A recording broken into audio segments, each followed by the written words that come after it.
Well, now let's look at the pipe system when it completely breaks down.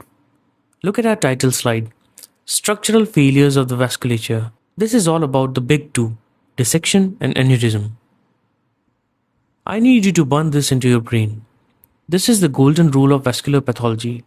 First, atherosclerosis is a disease of the intima. It is characterized by the accumulation of lipids, inflammatory cells, and fibrous elements within the intima layer, which leads to plaque formation and luminal narrowing.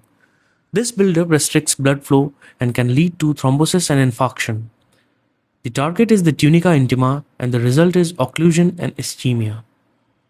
On the flip side, aneurysms are a disease of the media. They are caused by the weakening and structural degradation of the elastic and muscular components within the media layer. This loss of integrity leads to vessel wall dilation, bulging, and the risk of rupture. The target is the tunica media, and the result is dilation and rupture. Look at this next slide. True aneurysms operate like a weak spot on an old tire. By definition, an aneurysm is a localized abnormal dilation of a blood vessel or the heart. But here's the critical concept. A true aneurysm involves the ballooning of all three layers, the intima, media, and the adventitia. As you can see, the outward pressure on weakened walls causes the entire pipe to bulge out, unlike a normal vessel with laminar blood flow. Now let's talk about the most common type. This slide shows the abdominal aortic aneurysm mechanics. Follow this pathogenesis flowchart with me. Step 1 is intimal atherosclerosis, where we have a thick plaque buildup within the intima layer. This leads to step 2, oxygen diffusion blocked. The thick plaque acts as a physical barrier, preventing oxygen from the lumen from reaching the media. Because of that block, we hit step 3, medial hypoxia, which is oxygen deprivation in the muscular tunica media layer. And finally, step 4, smooth muscle cell death and wall weakening. Apoptosis and structural degradation lead to a complete loss of integrity, wall thinning, and dilation. When that weakened wall gives out, we see the clinical profile of abdominal aortic aneurysm rupture. Your classic patient profile will almost always be a male over 50 years old who is a heavy smoker. If it ruptures, look for the rupture triad. First, sudden severe abdominal or flank pain, which carries a very high mortality rate. Hypotension, because they are bleeding internally. And third, a pulsatile abdominal mass. Moving on, what happens when bacteria attack the vessel? Syphilitic or lytic aneurysms starve the vasa vasorum. The mechanism here is endarteritis obliterans, which is the blockage of the vasa vasorum. The result is that the outer media loses its supply, dies, and scars. Looking at the morphological hallmarks, this happens in the ascending aorta and aortic arch.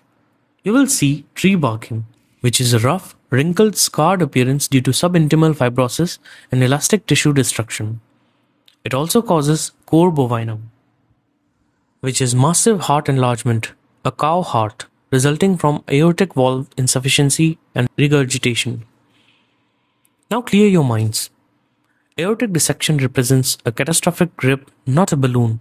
While an aneurysm dilates all three layers, a dissection is a tearing of layers.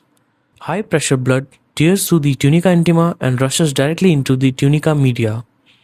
This separation dissects the medial layers, creating a completely false lumen alongside the true lumen. The best analogy?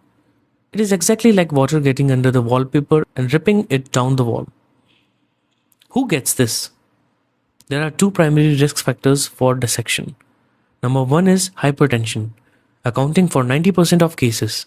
Number 2 involves connective tissue disorders, classically Marfan syndrome, where the defect is in fibrillin, giving us the histological finding of cystic medial degeneration. The classic presentation of aortic dissection is a screaming patient saying, "Doctor, I feel a tearing pain in my chest that is radiating straight through to my back between my shoulder blades." How do we treat it? We classify it. First is Stanford type A, which demands immediate surgery. The rule for type A is that it involves the ascending aorta regardless of where the tear stops. The management is a surgical emergency because of a lethal complication risk. The tear can rupture backward into the pericardium, causing a fatal cardiac tamponade. Then we have Stanford type B, which is managed medically.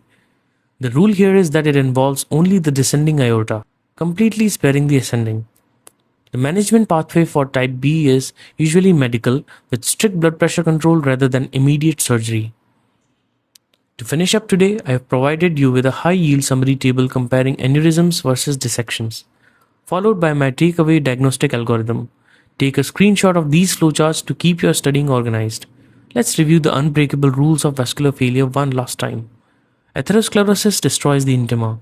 Aneurysms destroy the media. An aneurysm balloons all three layers, while a dissection tears a false lumen between them. Stanford A ascending requires immediate surgery, while Stanford B descending requires BP control.